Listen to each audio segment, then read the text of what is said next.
Les terraristes, ce sont ces citoyens qui, conscients de l'urgence écologique, décident d'agir en militant. Sur le terrain, par l'écriture et toutes les formes d'expression, ils luttent.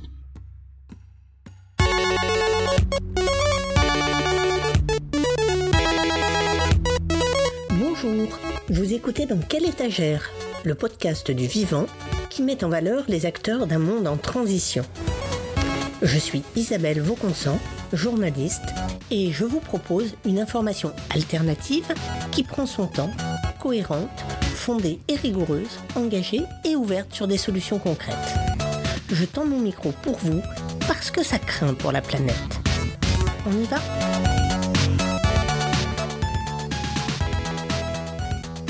Bonjour, Monique Pinson-Charlot. Vous êtes sociologue. Vous avez travaillé dans le cadre du CNRS avec Michel, votre époux, aujourd'hui disparu, et vous avez publié de nombreux travaux sur la grande bourgeoisie, ce que vous nommez les riches. Vous avez constaté au fil des années à la fois la capacité de reproduction, de ségrégation et de solidarité indéfectible des élites.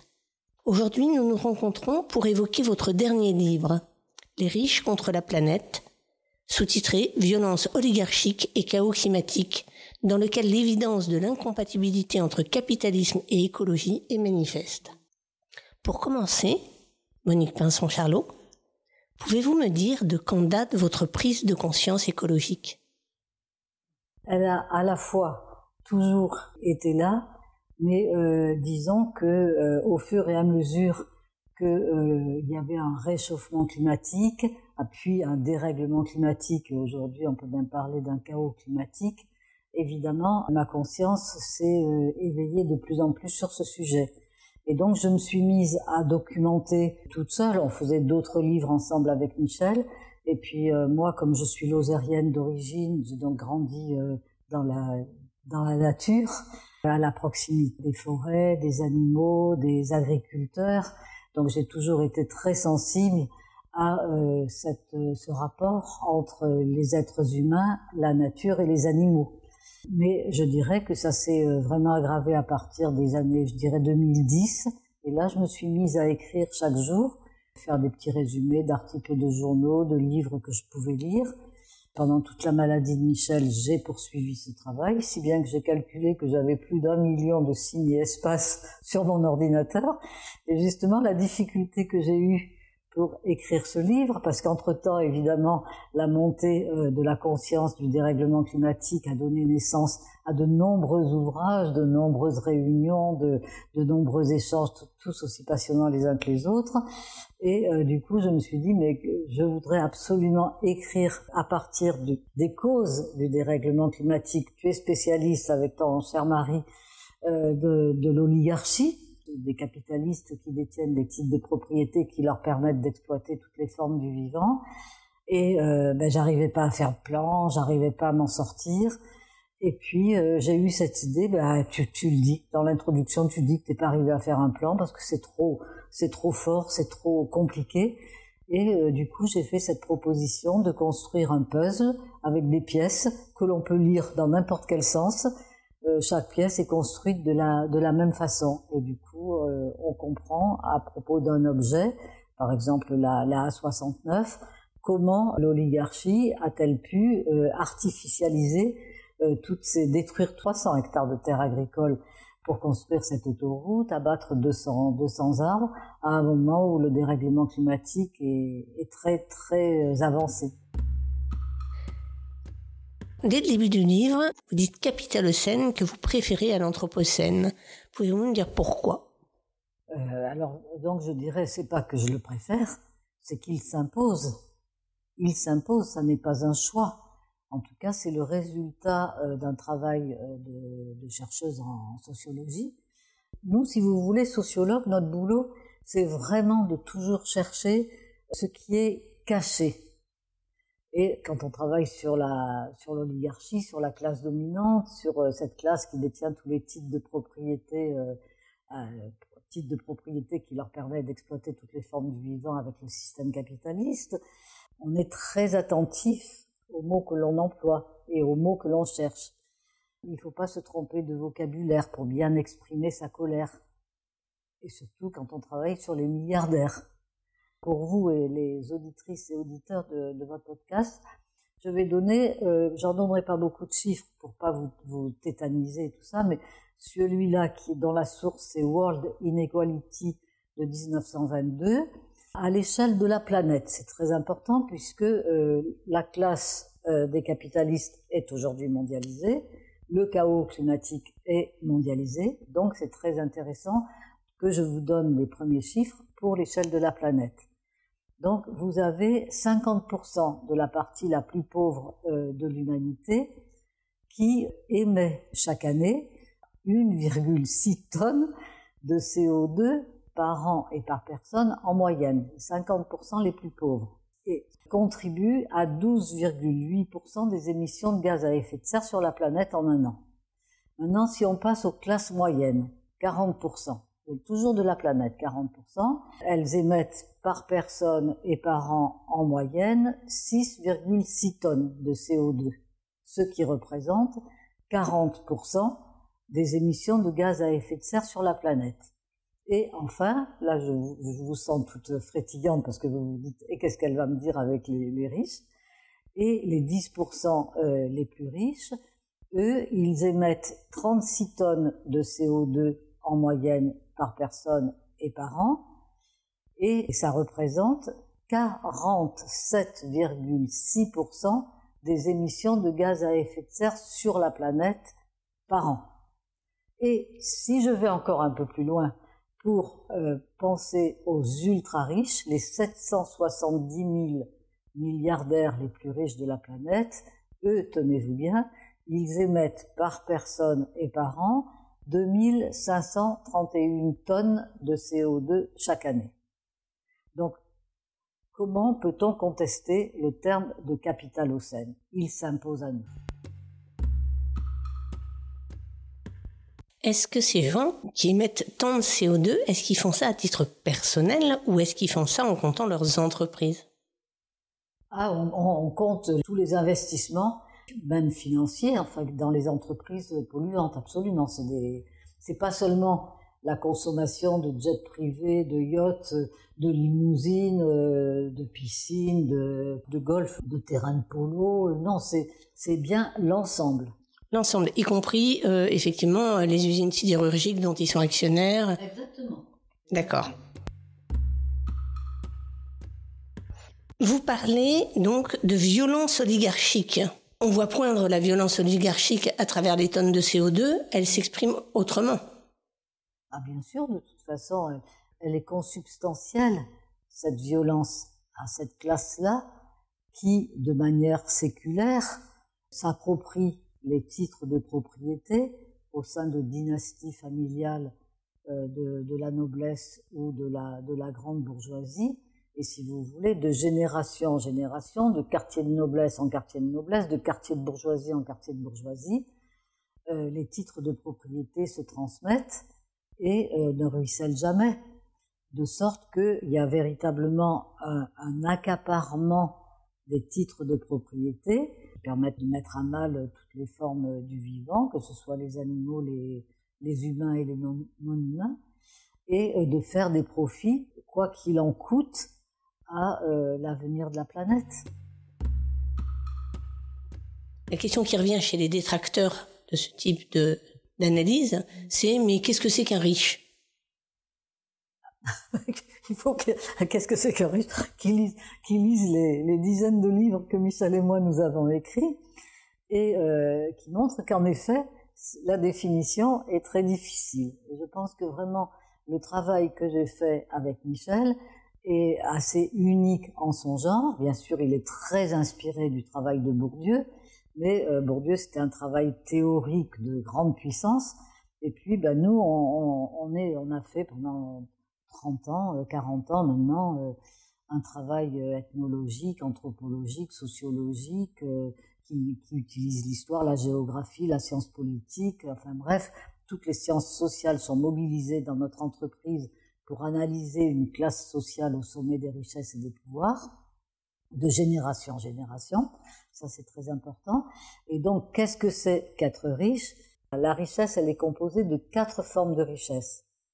Alors, bien entendu, la richesse économique est la condition nécessaire pour faire partie du club du Gotha, mais elle n'est pas suffisante.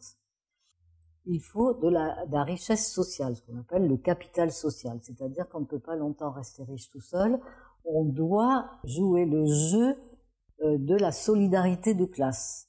Et donc, habiter dans les beaux quartiers plutôt qu'habiter une résidence au bois de Vincennes, il faut manifester sa solidarité avec les siens, appartenir à des cercles, des rallyes, enfin, etc. Donc ça, c'est la richesse sociale, parce que on est toujours plus riche au contact des plus riches. Ça devient une richesse collective.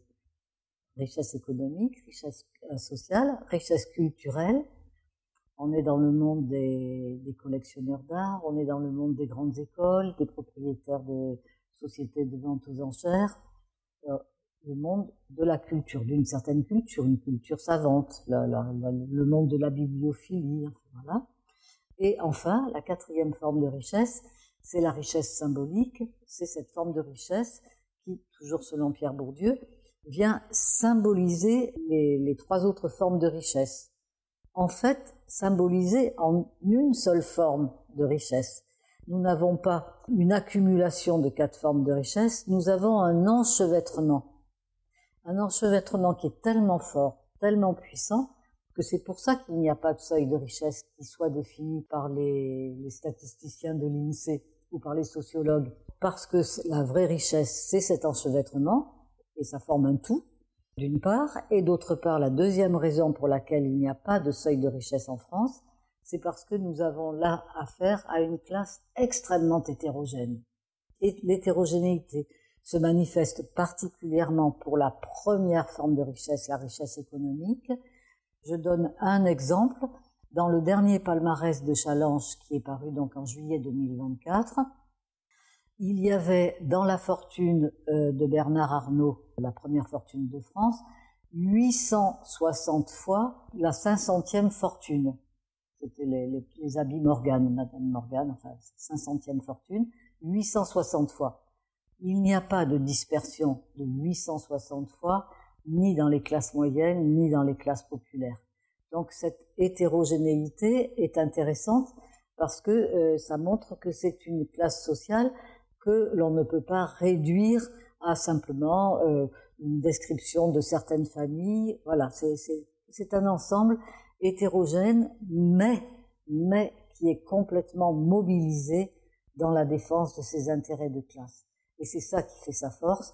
Et c'est pour ça que dans ce livre, j'ai consacré 3 chapitres pour montrer comment cette conscience de classe fonctionne tout en haut de la société, et comment nous, on est divisés, on n'arrive pas à s'organiser, mais comment on peut se servir de leur exemple pour faire la même chose, mais comme nous, on est les plus nombreux et que c'est nous qui faisons fonctionner l'économie réelle, nous, on peut gagner la bataille pour échapper à la menace de l'habitabilité de la planète avec les dérèglements climatiques, pour réfléchir à quelle fin du monde, jusqu'à présent on se battait pour quel monde on veut, là on peut se dire pour quelle fin du monde, puisqu'on en est là, hein, c'est tellement grave ce qui se passe, mais il y a de l'espoir et j'ai voulu absolument que cet espoir soit documenté avec des réflexions sur la psychothérapie institutionnelle, mais avec des réflexions qui sont toujours petites pièces du puzzle, par petites pièces du puzzle, claires, compréhensibles par tout le monde.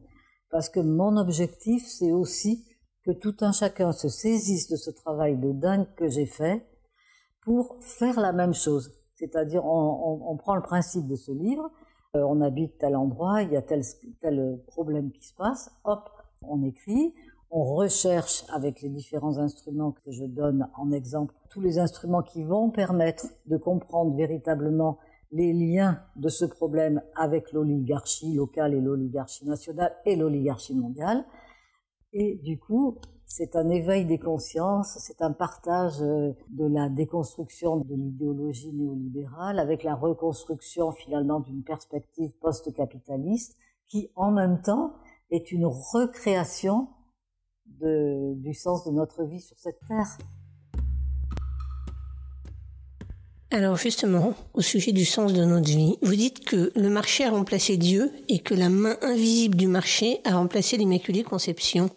Est-ce que vous pouvez me parler un peu des représentations qui nous envahissent et qui nous empêchent de penser autrement? On n'en est pas responsable. C'est le rôle précisément des sociologues, je le redis, mais le rôle aussi, ça devrait être le rôle de tous les intellectuels, du fait que l'oligarchie, donc j'emploie le terme d'oligarchie, parce que tout notre travail montre qu'aujourd'hui, c'est un petit nombre de personnes par rapport à la population qui est beaucoup plus importante, un petit nombre de personnes qui occupent toutes les positions de pouvoir. Ce sont des milliardaires. Depuis 2005, Warren Buffett a déclaré, c'est donc un milliardaire américain de haut vol, qui a déclaré que, en effet, on est passé de la lutte de classe à la guerre de classe, et que cette guerre, c'est nous les riches qui la menons contre les pauvres. Et nous, quand on a entendu ça avec Michel, eh ben, on s'est dit, on va s'abriter derrière, parce que si nous, on le disait nous-mêmes, ça n'aurait pas eu le même écho. Donc, on va se planquer derrière Warren Buffett, et on va en faire notre hypothèse centrale de travail. Et donc, si vous voulez, alors je ne me rappelle plus quelle était votre question. Je parlais des représentations symboliques qui nous envahissent. Oui, c'est ça, excusez-moi. Et donc, les milliardaires aujourd'hui contrôlent, en France en tout cas, 90% des médias selon Acrimed. Et ce qui se passe, c'est que la plupart des êtres humains, des agents sociaux, des Français, tous les humains de la Terre, n'ont plus les moyens de penser, n'ont plus la capacité de voir l'ensemble des problèmes auxquels nous sommes confrontés. Pourquoi ? Parce que la propagande de ces médias aux mains des milliardaires développe une pensée substantialiste. C'est-à-dire qu'on nous donne des informations qui ne sont jamais, mais jamais relayées les unes aux autres. Il n'y a pas de relation entre tel fait divers, par exemple, avec des aspects historiques qui pourraient aider à comprendre ce fait divers, d'autres mises en relation dans le temps présent avec d'autres données, et des projections dans le futur. On est face à un univers qui est présenté tout le temps de façon fragmentée, corsetée, morcelée, segmentée, et qui empêche de comprendre comment fonctionne le système capitaliste, qui est véritablement un système qui, lui, fonctionne de façon totalement relationnelle, à tel point qu'il n'y a même pas de séparation des pouvoirs. Vous voyez, pour eux, dans cette classe sociale au sommet des richesses et des pouvoirs, que ce soit le secteur public ou le secteur privé, ils s'en tapent. Le pantouflage se fait dans tous les sens maintenant. L'essentiel, c'est d'évider l'État de ses ressources financières pour leur seul profit. Oui, on a appris hier qu'Alexis Colère passait à la Société Générale. Ça continue. Ça continue, et surtout, il est parti parce que peut-être qu'il va avoir quelques ennuis, disons, de conflits d'intérêts. Probablement, puis son patron n'est pas amené à un avenir très durable là où il est. Ça me paraît une explication meilleure que la mienne. À l'intérieur de ça, il y a l'usage du langage, et en particulier pour parler du climat, mais aussi pour parler de la société en général. Est-ce que, avant cette date, il s'est déjà produit des époques où on a à ce point tordu le langage? Alors, ça, je suis pas compétente pour répondre à cette question, mais par contre, je peux témoigner de l'évolution des manipulations langagières depuis que je suis chercheur au CNRS. C'est-à-dire que ça s'est tellement aggravé que là, on peut se dire que ça va très très vite. Alors par exemple, avec Emmanuel Macron, l'usage des oxymores, comme par exemple à propos du climat, la neutralité carbone, on entend neutralité carbone. Qu'est-ce que se dit l'auditrice ou l'auditeur moyen en entendant ça? On sera à la neutralité carbone en 2050. Alors ça va, c'est qu'on lutte bien contre le dérèglement climatique, il y aura plus de CO2, voilà. Mais non, en réalité, la neutralité carbone, c'est on émet toujours autant de carbone, puisque depuis le protocole de Kyoto en 1997, a été créé un marché des droits à polluer, notamment dans les pays occidentaux, qui sont les pays les plus riches de la Terre. Donc, ils peuvent acheter des droits à polluer, mais la neutralité carbone, c'est qu'ils peuvent continuer à polluer à condition qu'ils compensent ces émissions qu'ils vont émettre par exemple, acheter des forêts, prendre des intérêts dans les océans, enfin des types de propriétés diverses et variées, mais c'est surtout les forêts et les terres qu'ils achètent dans les pays les plus pauvres, parce que c'est là où c'est les moins cher, et puis c'est là où c'est le moins contrôlé. Donc il y a une stratégie de compensation entre tous ceux qui polluent dans les pays occidentaux et qui compensent dans les pays pauvres. La neutralité carbone, c'est ça. Ça ne veut pas dire qu'on ne va plus émettre de CO2. Voilà, c'est tout. Et donc c'est machiavélique parce que si vous voulez, en même temps qu'il y a ce subterfuge intellectuel, cette manipulation des cerveaux, il y a en même temps une forme de néocolonialisme extrêmement destructrice pour les pays les plus pauvres qui se met en place, qui s'aggrave. Et il n'y a pas que sur la neutralité carbone, il y a effectivement la croissance verte, le développement durable, où on est dans l'oxymore en permanence. Et ça, tout ça, c'était pas aussi précis que ça dans le roman 1984 de Orwell, mais on n'était pas loin du tout. Et moi, ce roman-là, franchement, il m'a beaucoup aidé. Il m'a beaucoup aidé comme sociologue à vraiment savoir décrypter et être attentive aux problèmes de vocabulaire. Alors Orwell, lui, il parlait du parti unique, Big Brother, mais nous, c'est beaucoup plus fort, parce que nous, c'est la pensée unique. La pensée unique, tous les milliardaires possèdent, ils font partie des mêmes cercles, de la même oligarchie, et ils contrôlent la diversité, une grande diversité des médias. Et donc, voilà, comme ça, du coup, ils sont sûrs de laisser personne de côté et de bien manipuler les cerveaux de la plupart des êtres humains, des Français si c'est en France. Alors il y a quand même une mise en scène de conflits qui peuvent être éventuellement favorables aux marchands d'armes, à laquelle on assiste en ce moment. C'est-à-dire que dans cette classe-là, forcément, il y a des concurrences entre ceux qui, à un moment, se font de l'argent dans le réarmement, d'autres dans l'achat de terres agricoles. Enfin, il y a toujours une hétérogénéité des concurrences. Mais, si vous voulez, ce qu'il y a de très intéressant, je trouve, dans ce que nous avons découvert, c'est qu'ils savent gérer ça. C'est-à-dire que, par exemple, je me souviens très bien de l'exemple de la lutte féroce qu'il y a eu entre Bernard Arnault et François Pinault à propos du rachat de Gouchy. Eh bien, à un moment donné, la classe a envoyé un émissaire de cette classe, Marc Labrègue de la Charrière en l'occurrence, pour aller négocier avec les deux interlocuteurs et trouver un terrain d'entente. C'est-à-dire que quand la classe est menacée par une concurrence trop vive, on pratique la médiation, voilà. Et ils s'autorégulent. Voilà. Quel est le rôle des institutions nationales et internationales au sein de tout ce système-là? Parce qu'il y a quand même des lois. Alors je sais qu'il y a des chiens de garde. C'est quoi le rôle de la loi? La loi, je dirais que c'est eux qui font les lois. C'est les dominants qui écrivent le droit, c'est les dominants qui ont les fonctions d'avocats, de procureurs, qui occupent soit eux-mêmes, soit de la sous-traitance oligarchique, on va dire. Comme vous avez appelé les chiens de garde les journalistes, c'est pas seulement ceux de tout en haut, il faut qu'ils aient des intermédiaires à leur service. Ils sont les députés aussi, oui. Mais alors du coup, quel peut être le rôle de ces institutions? Alors, donc je n'ai pas répondu à votre question sur la loi. Comment se fait-il qu'il y ait des lois pour échapper? Alors donc c'est eux qui font les lois.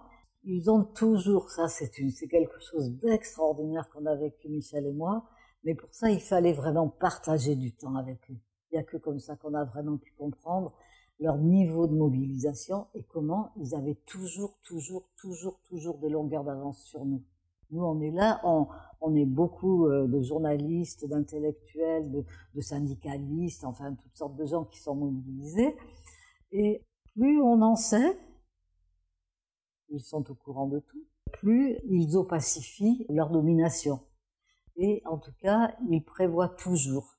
Paul Jorion, un anthropologue financier belge, appelait les effets de cliquet, c'est-à-dire que si jamais les peuples votent mal, Par exemple, comme nous avons mal voté pour eux en 2005 en disant non à la constitution néolibérale européenne, qu'à cela ne tienne, il y avait la possibilité de signer en douce le traité de Lisbonne et de revenir devant la Commission européenne en disant les Français ont en fait dit oui.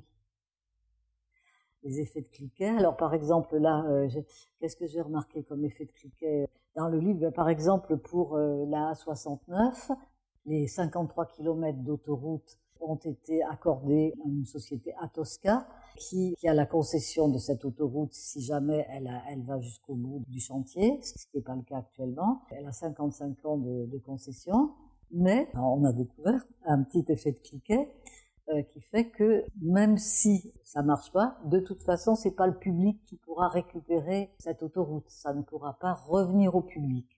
D'accord, mais alors du coup, ça revient à qui? Ah ben, ça reviendra à d'autres oligarques.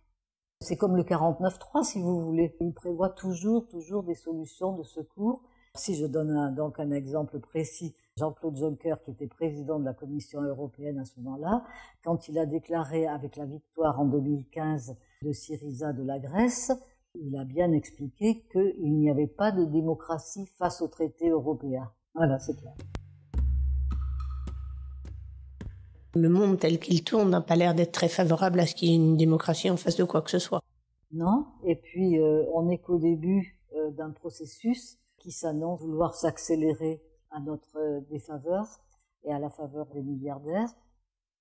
Et on le voit avec Donald Trump aujourd'hui. Et c'est pas du tout un fou, c'est quelqu'un qui est le porte-parole, un peu virulent, mais le porte-parole quand même, d'une mutation du système capitaliste qui est en train de passer de la phase néolibérale dans laquelle on était, où il y avait encore un état de droit, où on pouvait parler un petit peu de démocratie quand même, à quelque chose qui éclate complètement, où il n'y a plus de normes, plus de règles, et où on revient à l'accaparement des terres comme autrefois. On a besoin de métaux rares, on va aller là. On a besoin de terres, eh ben on prend toutes les terres des autochtones, que ce soit au Paraguay ou au Brésil. Avec une forme de totalitarisme. Oui.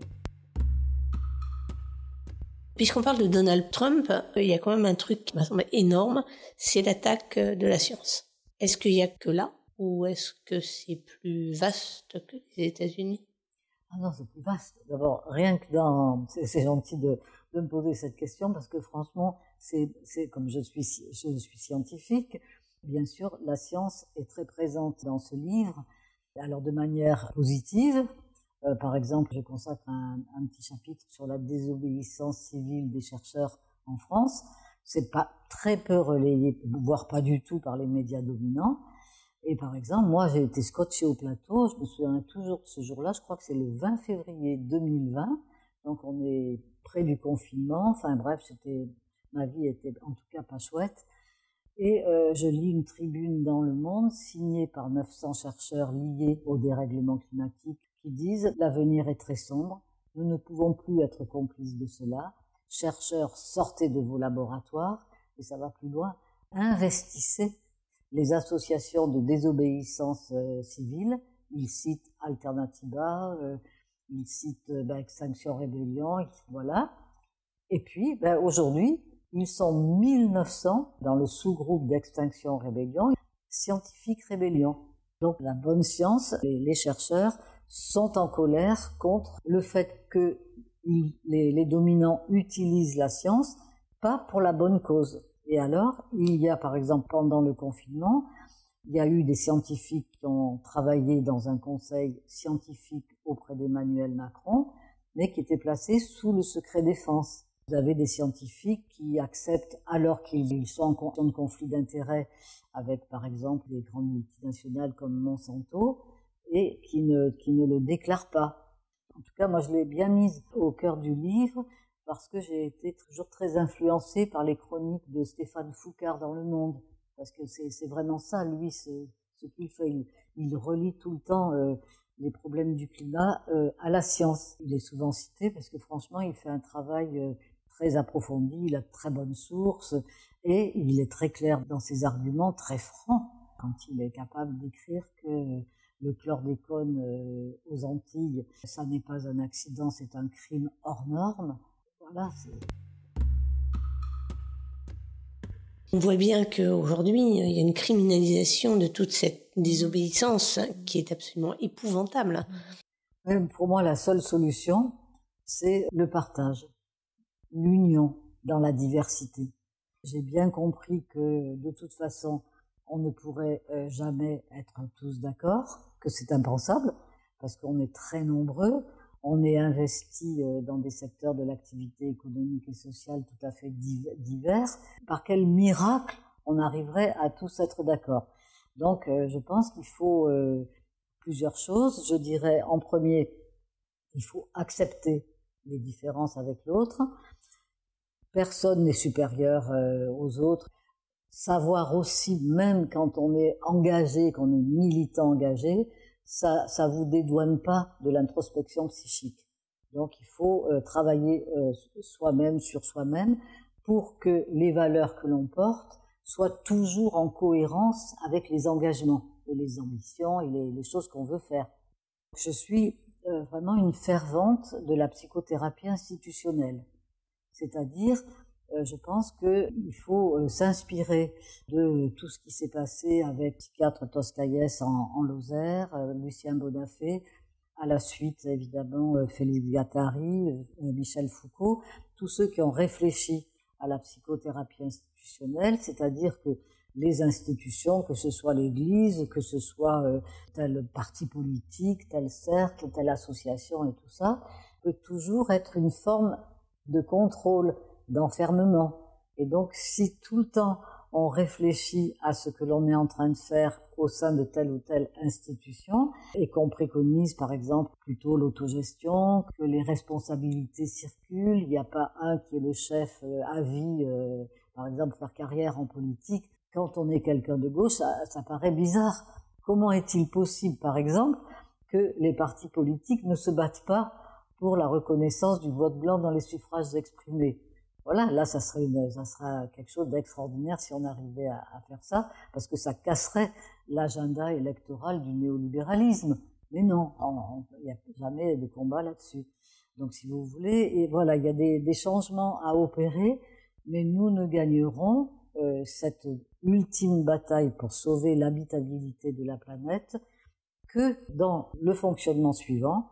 Chacun, parce qu'on est trop nombreux, chacun fait ce qu'il veut. Moi, vous voyez, je suis passionnée par ma sociologie, et je suis heureuse de le faire.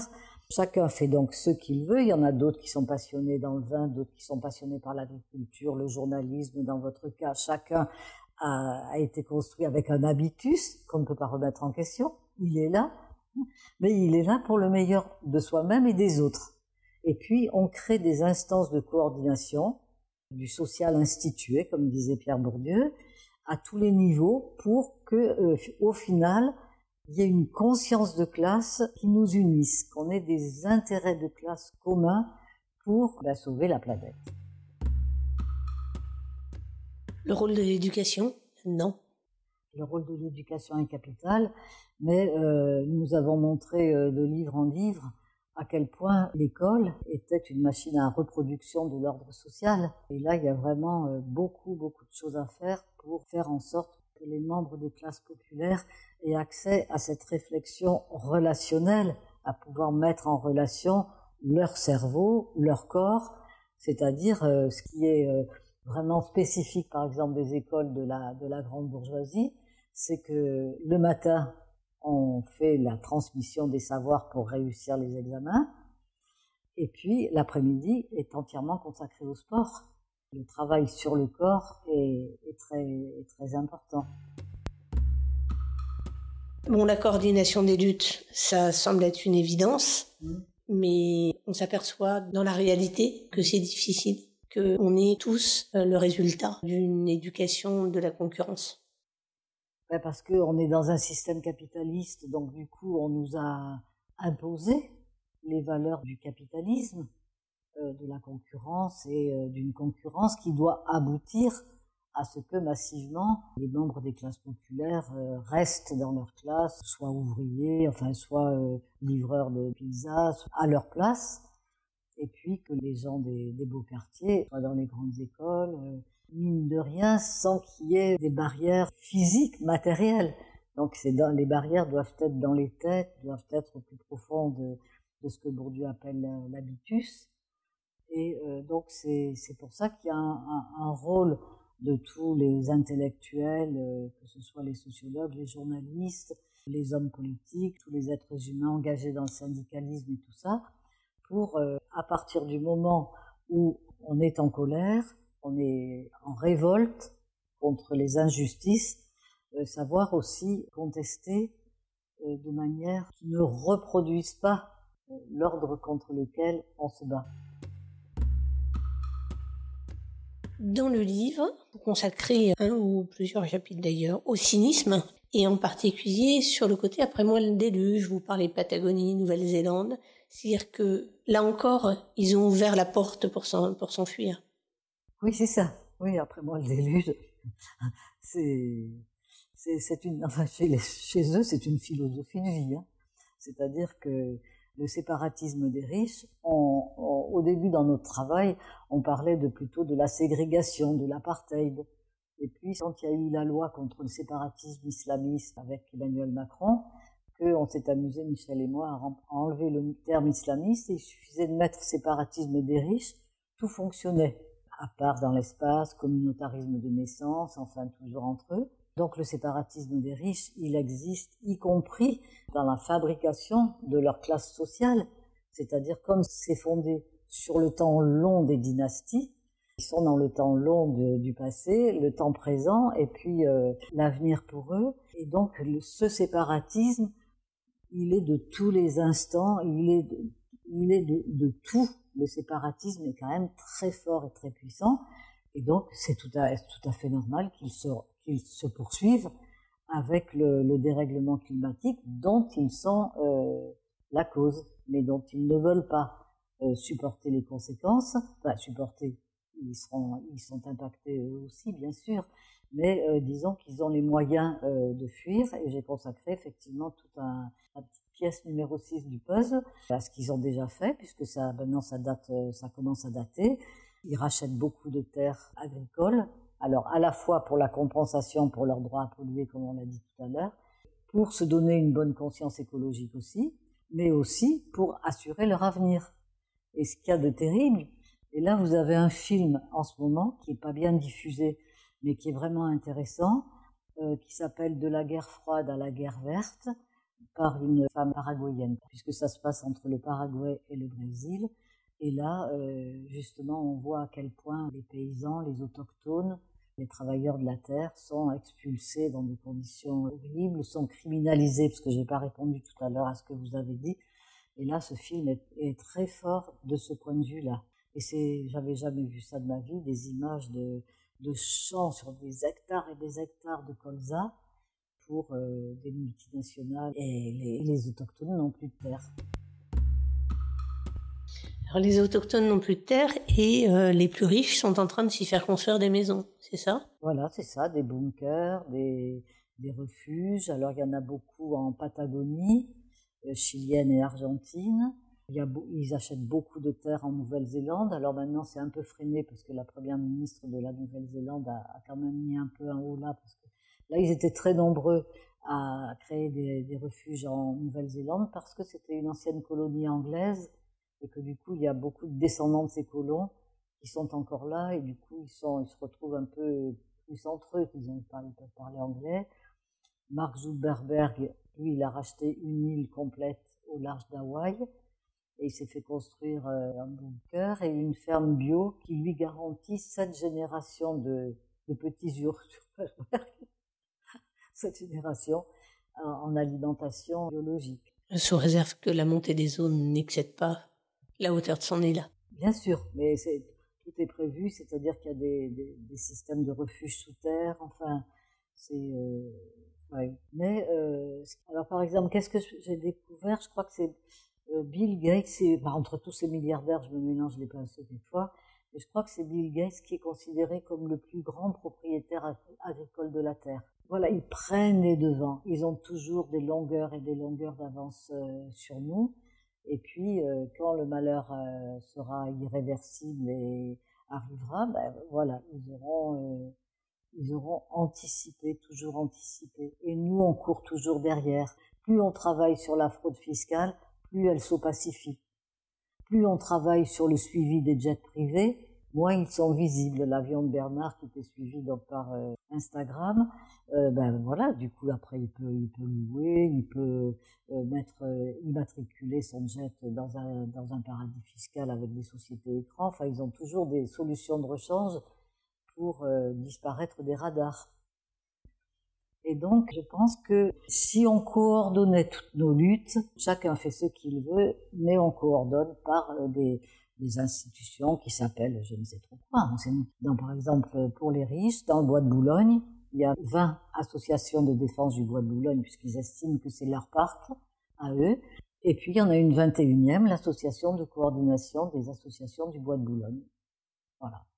Je trouve que c'est important d'être humble et de se dire, les riches, les dominants, les capitalistes, la classe dominante, peu importe comment on l'appelle, ils ont une conscience de classe et ils sont solidaires, et nous, on est divisés.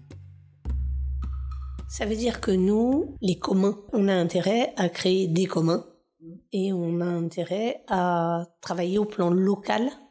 Je pense qu'il faut cumuler. C'est-à-dire, le plan local est important, mais il faut travailler à tous les niveaux.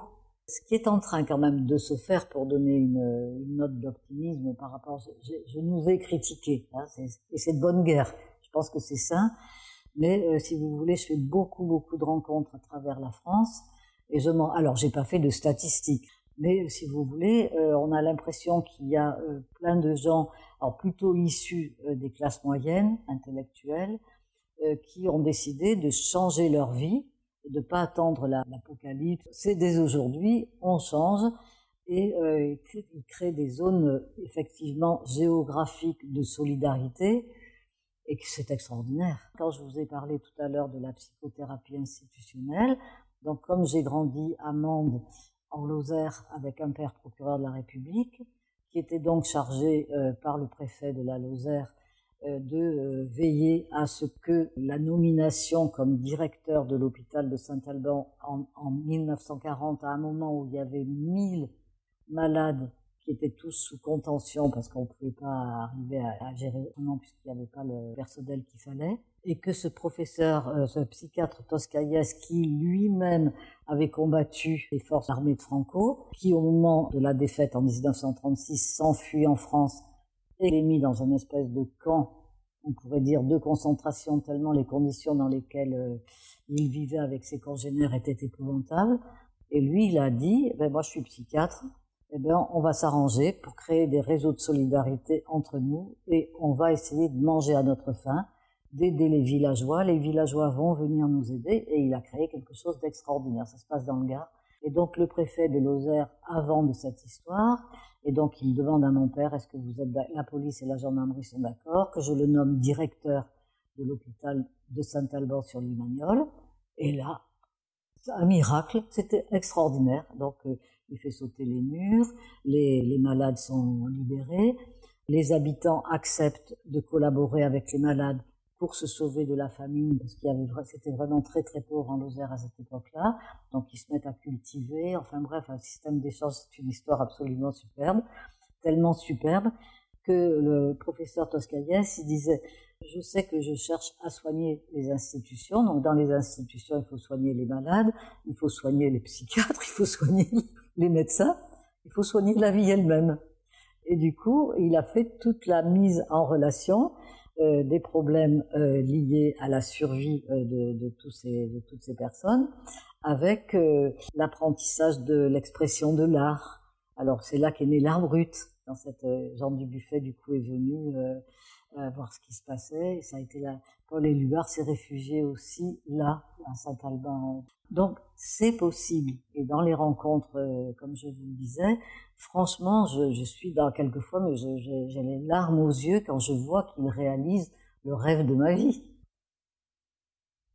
Merci. Merci à vous. Merci bien.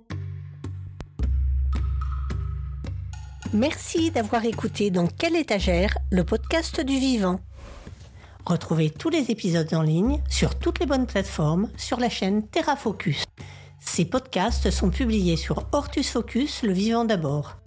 Ce magazine en ligne vous informe sur le jardin et ses pratiques, la transition écologique, démocratique et sociale, la biodiversité et ses enjeux, le patrimoine végétal. Retrouvez-nous sur hortus-focus.fr. Comme toute la presse indépendante, Hortus Focus a besoin de ses lecteurs et auditeurs pour pouvoir travailler. Et pour financer notre travail, nous ne pouvons compter que sur vous.